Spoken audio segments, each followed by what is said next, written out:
Какво правиш? Режа картони. За какво ги режеш? За кутийки за ключодържателите. Я да видя.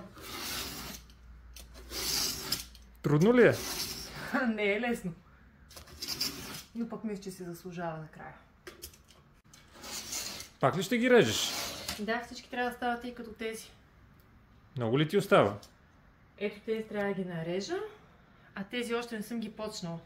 И вместо да снимаш, може да дойдеш да ми помогнеш, ако искаш. Много работа това.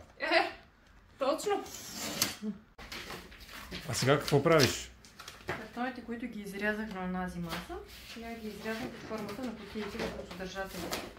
Ама как, с ножицата ли го правиш? Не, тук е помощта на машината.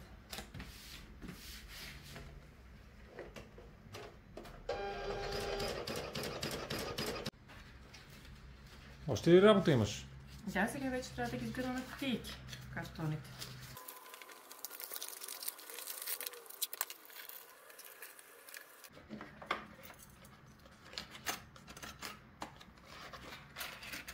Мисля, че е идеално. И така ключодържателите стигат до вас, опаковани в кутийки, съобразени с цветовете им. Приятен ден и до следващия път!